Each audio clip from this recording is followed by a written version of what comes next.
Hello everybody, today we are watching the CHESSA Online Olympiad selection, and I'm just setting up, and I wasn't sure if I was going to commentate this event or not, but this morning I was too excited to do so, and I saw that I woke up before 9 o'clock in the morning and the first round starts at 9, so I was like, okay, let's see how many rounds I can commentate. There are a few rounds, and I will just start with top pairing round 1 and then try and see if I can fill in more games as it goes. It's quite slow games. It is now 9 o'clock, and not seeing Caudry yet in a pairing, but let's just sneak to Steenkamp. He's playing against Sneaky Weasel over here, and their game is going quite quickly. Steenkamp with, well, what do we call this situation? Yeah. Playing against the 2197. First round pairings are on chess results. Let's see if we can find more games. They're actually running through that game, so that's just still opening prep. Let's just check South Africa. For those also wanting to follow the tournament, you should be able to do it like this. Okay, so open section is obviously how you'd like to do it, and okay. Playing schedule, this is just, oh yeah, pairing results. Okay, so round 1, Steenkamp versus the Sneaky Weasel. I'm not sure who the Sneaky Weasel is. Let's see some other games. Oh, okay, so not everyone is playing the first round. Some people have a bye. Oh, okay, this is what's happening. So the Sneaky Weasel might be some account that I'm not too sure of yet. I'm not too sure who this is, but the game is going pretty quickly. Steenkamp has got a moderate position, maybe some action on h7, so he sorts this out. Seems like opening prep still. So this tournament works like this. There's an under 20 section and an open section. So Einachi Matpon playing against Holy Cornholio over here, and not a lot of people play rapid. Well, this is a classical game. No, it's rapid. 15 plus 5. And the tournament, the idea of the tournament is to select a team to represent South Africa for the bigger online Olympiad. I'm actually take this off. I'm still getting stuff together for the first round, so Einachi's in the game here are still looking like typical things he does for the quicker games, but still opening things, not too much action. And here's a game from the under 20 section. Chess King Mark, my friend Mark Hansen, from the video last night. He's also playing, and here he's playing against Panda Bird 1. Sicilian with bishop b5, just a quick trade, knight c3, bishop e3, and giving up the bishop pair. Let's see if he's happy with this. I'm not seeing everyone in pairings yet. I don't know why not. So let's. There's supposed to be a few pairings already. So one of these guys is supposed to be. It's supposed to be Daniel Caudry, I guess. Or I'm not sure why they're not playing yet.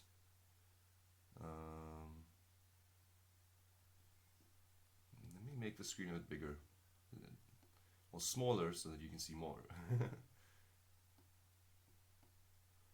Here's the first round pairings.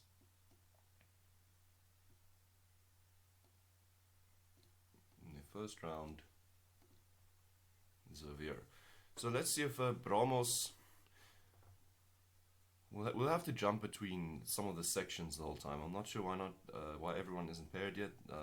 They probably, for instance, Daniel Caudry is online, but not in a pairing.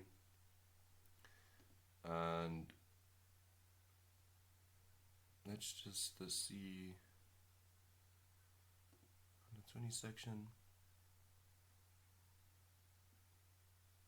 Okay.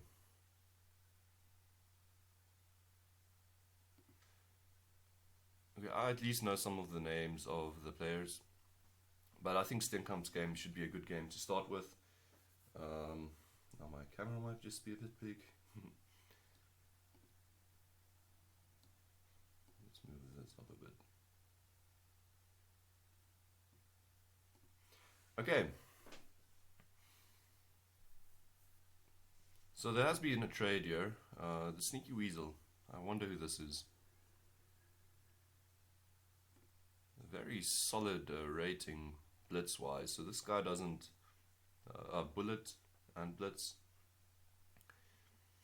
Rapid as well, just in terms of LiChess, but all of these players in this league have been selected by the Chess South Africa Federation.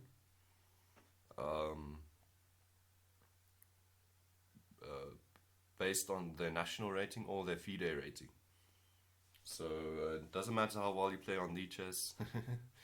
If your national rating or FIDE rating is high, you would have been invited to this event.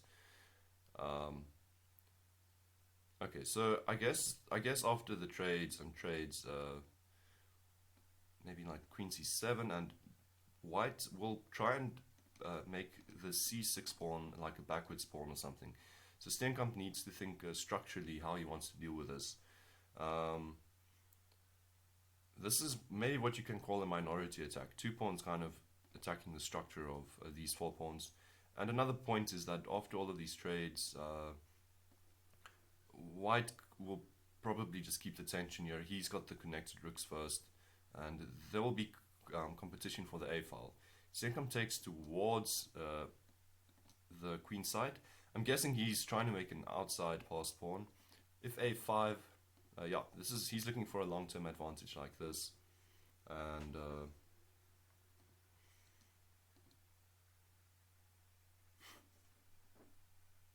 just here, yeah.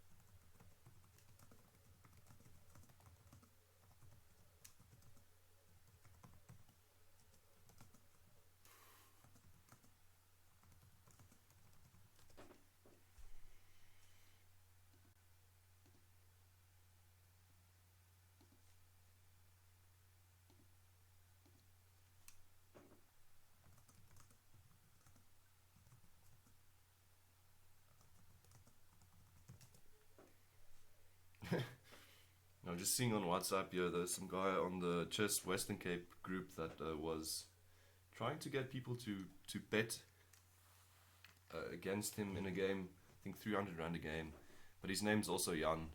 So I've got some messages because people thought it was me, and I'm a putzer, so people thought that's just easy money. So I'm getting loads of spam in my inbox at the moment, and let's just see if Bai doesn't want to resign. Well, this is Keith. He's got a bye in his first round, but he's saying that he's got the toughest round now because his bye doesn't want to resign. By the way, I actually really like what Steenkamp's up to. He'll probably need to play b6 now, but then the only real weakness is this square, and big question here, how is this knight getting over here? And I guess you can deal with this tension quite easily. So Steenkamp really a tough opponent for anyone. And Mark, what has he done? He's moved his knight to e5, solidified it with f4, and brought the knight back. I like the idea. This is how you get f4 into the position. And Banele is also in a pairing. So I don't know, against Vusi Musi. I'm not sure why some guys aren't in pairings and others not. And they've also got him in Sicilian. With Vusi remaneuvering this knight a bit, it's actually quite thematic of the Sicilian to try and remaneuver this knight forever and ever, and try and confuse opponent. I'm just going to close the blinds.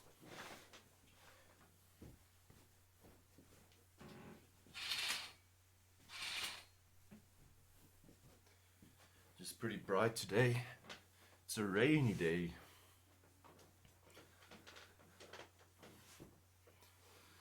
Okay, Vusim, very strong player and also part of the original South African Animals group. I'm not sure which animal he took on. And okay, they're playing a rated game. I don't know. Are they choosing to play rated games? Okay, they are. Who else? Let's see if I can find more players here. Bromos is Jake. Is it Jacob Nguni? I'm pretty sure it's Jacob Nguni. I'm not seeing Caudry play a game yet, and I didn't really see him in the pairing, so I'm guessing he might be under a different username. So I think I just need to start with the usuals. And he's playing against the real Frenchie, who we all by now know is Roberto D'Abreu. And let's see what happened here. Okay, so we have a d4 game. White has isolated this d5 square, and it could potentially be a weakness, but also Roberto is the type of guy to use this as a positional threshold and try to attack with this piece.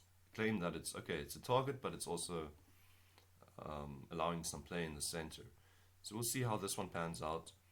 The sneaky weasel, I'm not too sure who this is, but he's been in a think after the move b6. I don't think something like queen here works. You can just defend the pawn. I think there are many ways to defend the pawn. Maybe knight d7 threatens to kind of, you don't really trap the queen. But you could make black's pieces active, I guess, with a bishop ending on b5. That would be ideal for black. So white is trying to consider whether it's worth committing to this. Steenkamp has approached this position really well. Pieces look natural. He's got a long-term endgame advantage. This is the sneaky weasel I'm not too sure of. Einachi, what's happening in his game? Holy Cornholio.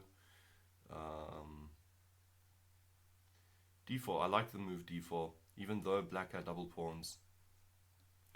If takes now, the threat is e5, so potentially he's actually just threatening to capture. And I think Einachi is quite better here. He can now capture. The knight needs to move first. I'm guessing this is the counterplay black is hoping for. Let's see if this guy has played on LiChess before. Not a game. So this could potentially Einachi. I'm guessing. Don't know if he's paired first round against Matt Pon then, because I'm trying to figure out who these usernames are. Supremacy Blitz. Let's search for you. Got so many open tabs. Oh, by the way, are you guys? Are you okay? A bit paranoid that I'm closing the screen every time. Supremacy Blitz. Obviously, also in a pairing, so I'm not sure who this is. And playing against Lupus Full Men. We'll follow this guy too. I think it's more imperative to follow the open section. Although the under 20s, they've got very strong players as well at the moment. And Lupus Full Men saying there's nothing to knight b6. I'll just put my queen here, I guess, or to hold on to the bishop on h3. What's the idea? Knight b6, queen e6. Yeah. It would have been cool if you could somehow distract the queen after captures to get to the d7 pawn, square to fork these two, but I don't think it's happening. And Lupus Full Men is now trying to trade off this strong bishop. Great knight for white, though. It will be a great knight. Okay, Marcia is playing against Craig Willenberg. At least I know so many LiChess usernames. And now let's just see what Marcia's up to. He's in the game against Craig Willenberg. Exawushenzuch. Marcia, I think they were saying he's the youngest player in the open section. And okay, we got here through theory and king f1. Planning not to castle the king. Other moves, I think, were possible. You could go to the endgame. This pawn would have been defended. But Marcia says, let's keep the queens on the board. I like my rook behind the h-pawn. Maybe I could still use it for an attack later. So this is the position we get. And I'm not really liking this too much for Marcia anymore. It feels like after g4 and stuff, your king just becomes more exposed. And the kingside attack isn't necessarily flowing yet. Because after a trade, maybe h5, but then something like this and the king is very exposed. So Lupus men, they're still in this position. Vusimuzi, Banele, Banele going for some space here. And is he winning a pawn? What's the idea? That's a pawn, right? Unless the big threat is to push f5 afterwards. But I'm not convinced. Be careful, don't give away pawns too quickly. Chess King Mark, what has he been doing? He's actually made quite a few moves here this last while. Okay, so I think we left it roundabout here. Yeah, bishop h6 and queen e1. Always a nice maneuvering move for the queen to get back into the position via e1 along this diagonal. And queen h4. I like, and f5. Very nice move you want to get into most positions. Bishop h6, and I'm liking Mark's chances very much of here. I think he might be taking away the first win of the day, unless the Steenkamp has done something drastically. Oh, this game changed quite a bit. Okay, so what happened? Okay, so instead of pushing the queen to c6, the sneaky weasel played rook c1 to try and enter the position like this. I think more solidly.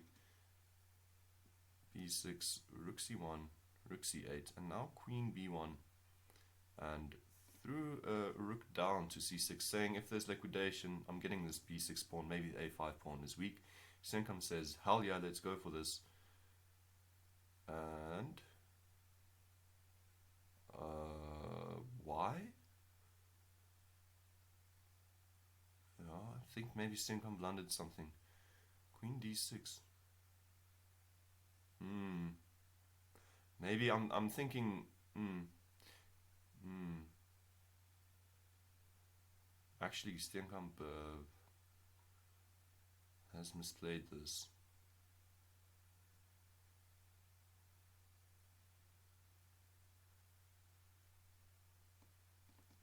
Maybe he's claiming there's loads of compensation after queen takes and rook a8.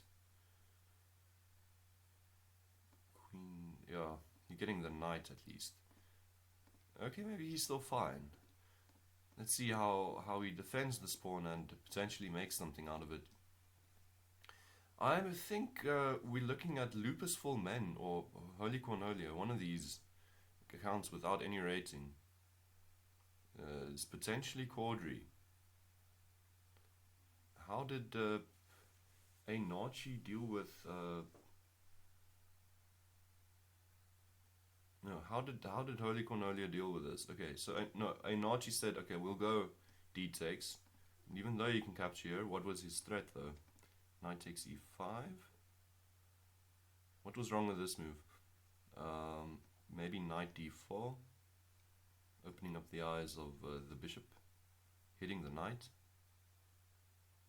hitting this bishop. I think that's quite a big move, and Black doesn't want anything to do with it, so just moves the knight back. Claims that this pawn is actually in the way of the bishop. Matt says he's okay with this. Okay, so interesting game still ongoing over here. We'll come back to it in a second.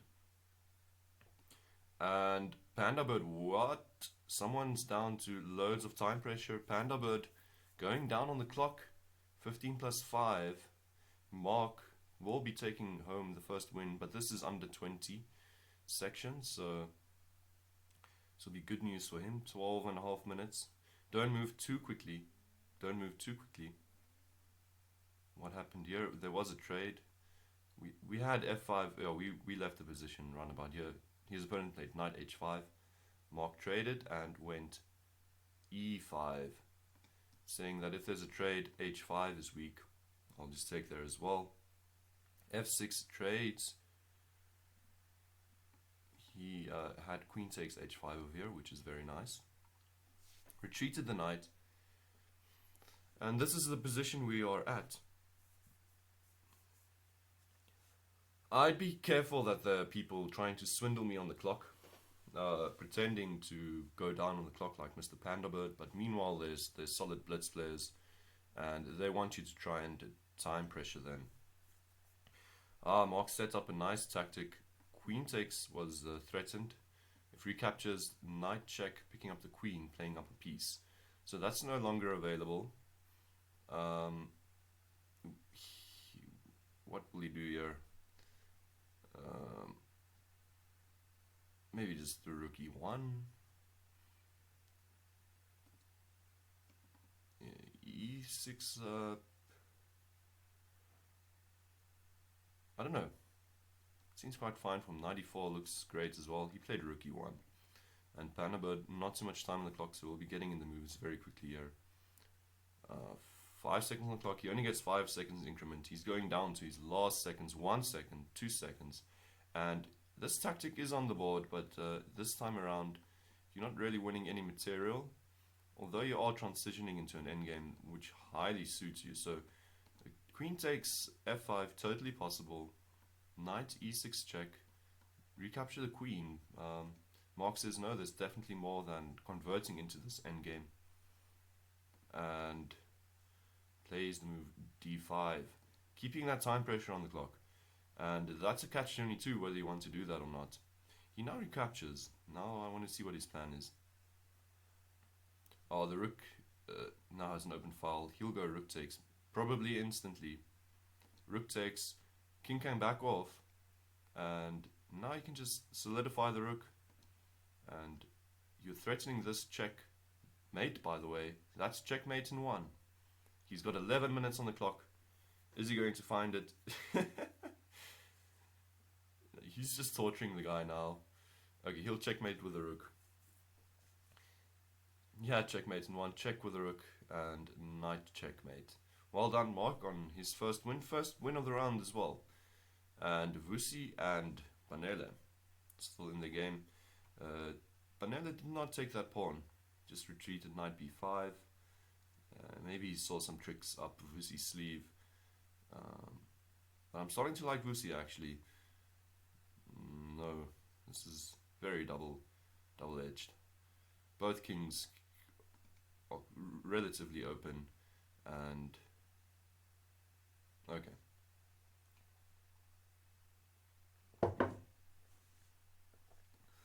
Supremacy Blitz and Lupus for Men.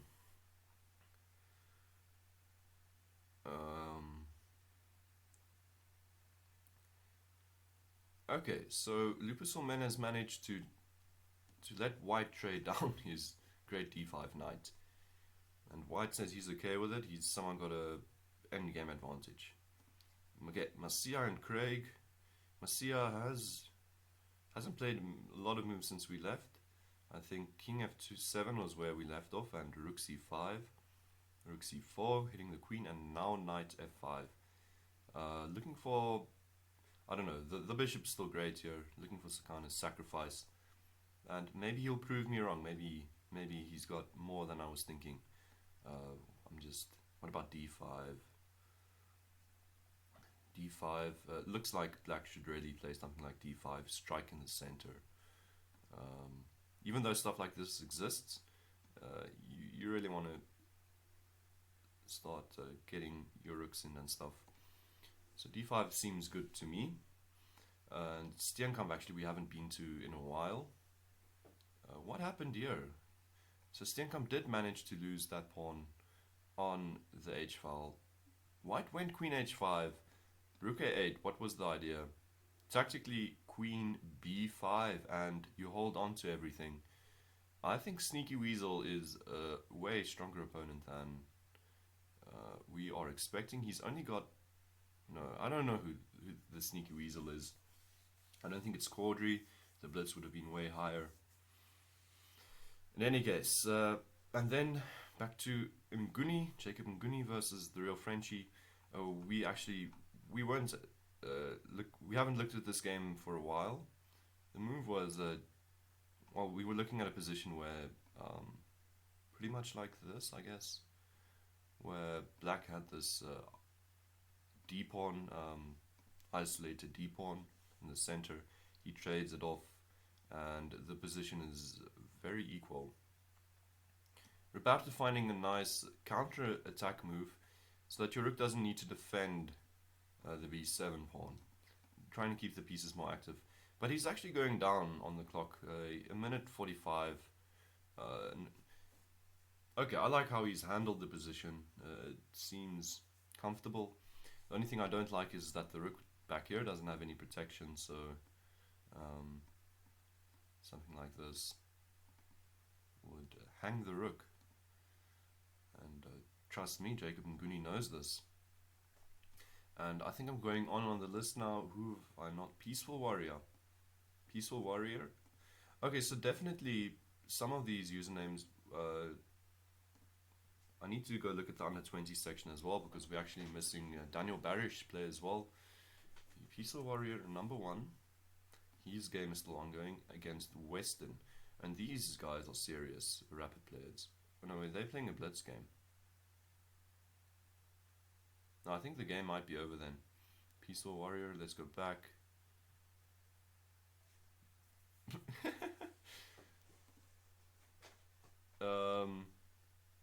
Do they know it's supposed to be a rapid game? Mr. Doogie.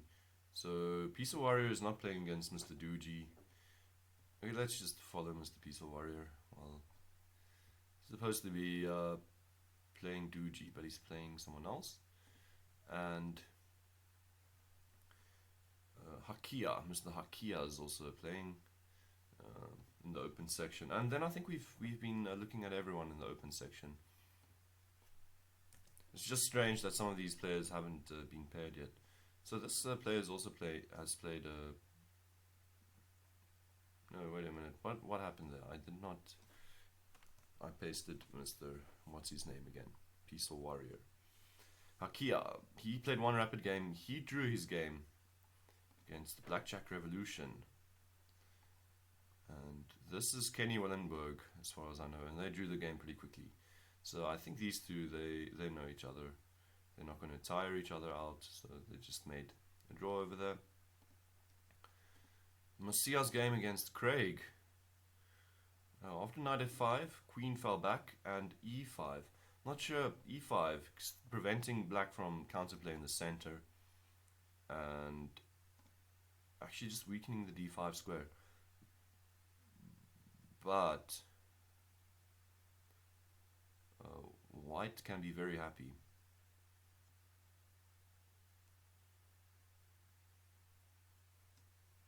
Yeah, now finally g4. The center is closed. Masia, he's launching an attack on the flank side. This is going to be a very interesting game. After the f-pawn moves, tries to open up to attack this king, it's going to get pretty double-edged. Very aggressive response here from Masia. g4. g4. And, well, this is going to be an interesting position. Glad I'm not on the black side of it though. I wouldn't like to defend this. So Bramos and the Frenchie. Bramos picked up a piece actually. And when did this happen? We left it round about here when we were saying that The real Frenchie really needs to defend over there. Okay, Roberto went for a typical idea of his to give away some kind of exchange, and it didn't work out. But he's still got some pawns in turn for it. But Bramos now up on the clock. He's going to be playing for the win. The Sneaky Weasel and Steenkamp. Steenkamp now fighting for a draw. After slightly misplaying this queenside pawn structure. I'm just getting a message from Mark asking me to check out his game.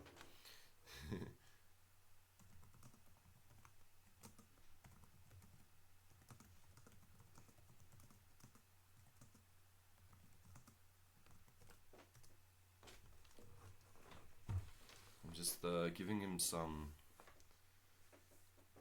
Mark is being very. He's bragging now about his game that he won, but I'm just bringing him down to earth, telling him to go look at that mate and one he missed with 11 minutes on the clock. He did find a mate, so stylistically it probably doesn't matter. He's in a game again. He's playing just for fun. Oh, what happened? Looks like Banele's game is over. Where is that game? White resigned. Banele won this game. Oh, I think Vusi just blundered a rook and resigned straight away. So Banele unfortunately just blundered a rook. That's a shame.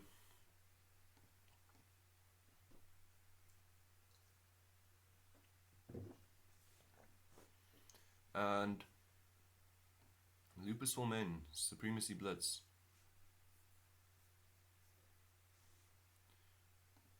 Actually, the best game I think to watch at the moment is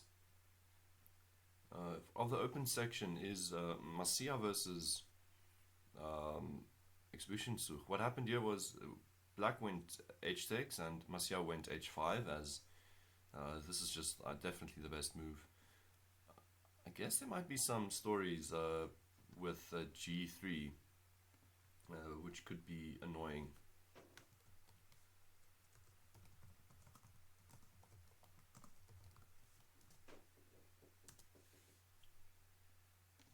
In any case.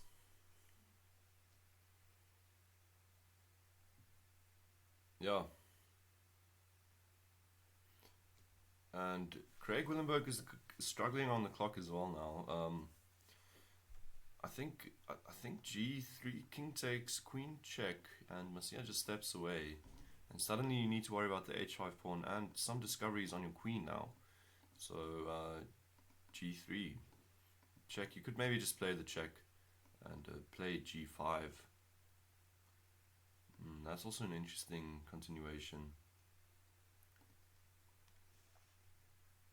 In any case, he opted for a switcheroony with his rook and king. And Craig has actually been known to swindle games. Masia's got this very nice rook takes, check, and then queen coming to h1. There's only one problem, I think. Rook takes, check, followed by bishop takes.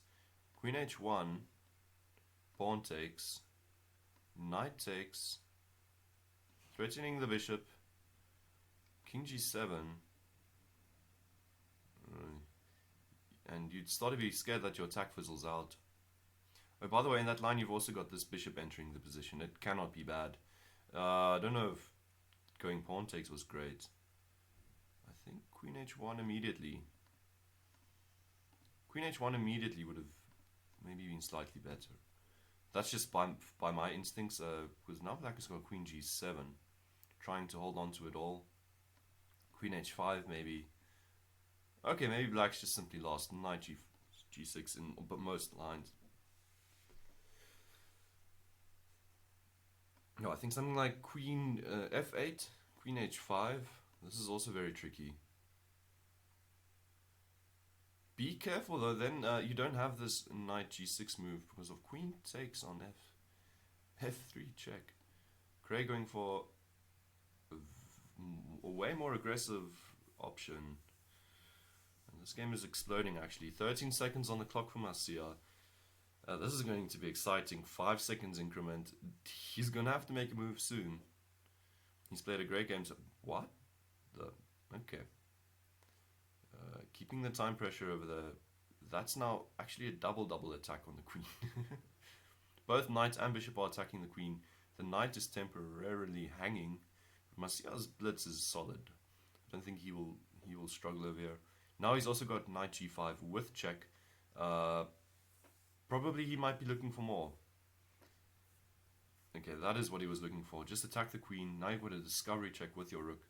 Craig is going down. Down. Need to move the queen. The knight on c6 falls with check. And the analysis will say it all. It's probably lights out plus 20. Nothing to do here. The queen's under fire. This discovery check is being threatened. The queen enters. And rook, queen, bishop, knight. That is lights out. I'm surprised it doesn't say there's a mate somewhere. And let's jump to Steenkamp, the sneaky weasel. Sneaky weasel is trying to curate his advantage of the extra pawn he won. Luckily, through Steenkamp's misplaying of these two pawns over here. But he's using a lot of time, the sneaky weasel, and Steenkamp, if there's anyone that knows how to play an endgame, it's this man over here, Mr. Johan Steenkamp, who is our varsity's chess coach. He's written a few books of his own on chess, true academic, has an academic approach to chess. I'm just surprised I'm not seeing all the other top players playing now. I think king b5, knight check, king here. There might be some issues still for black. Check, king will need to run here and pushes the pawn. Ooh, this is looking bad. He might need to go back, king c6 and king d5. King e4 just seems so natural. And do you have some kind of hope in this position as black? I think your best hope is to kind of make sure these two pawns, they don't fall as well when white's king enters the position. So if these two pawns fall, you're dead.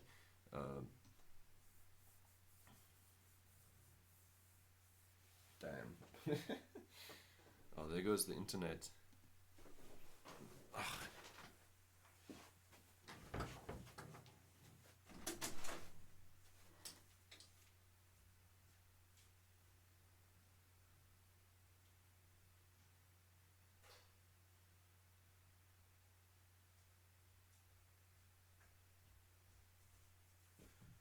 Still hasn't reconnected.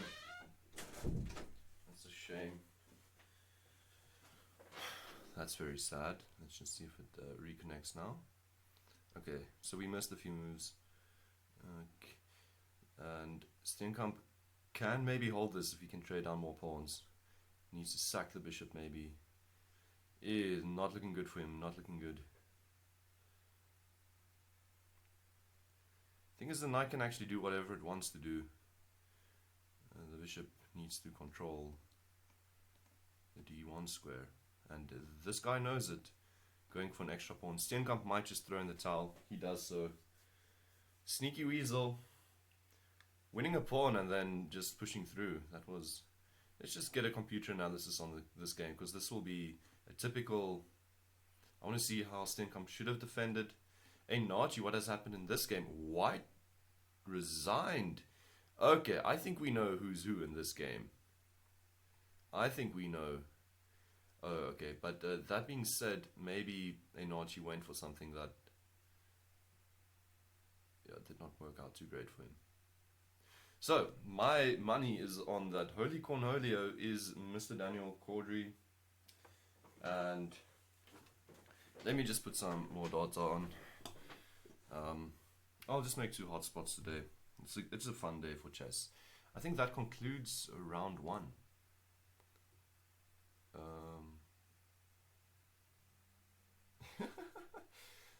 Mark now says I'm correct. There was a mate in 1, but he was looking for checkmate.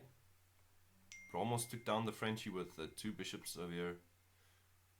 Nice, and just mated Roberto with 2 bishops. That must be painful.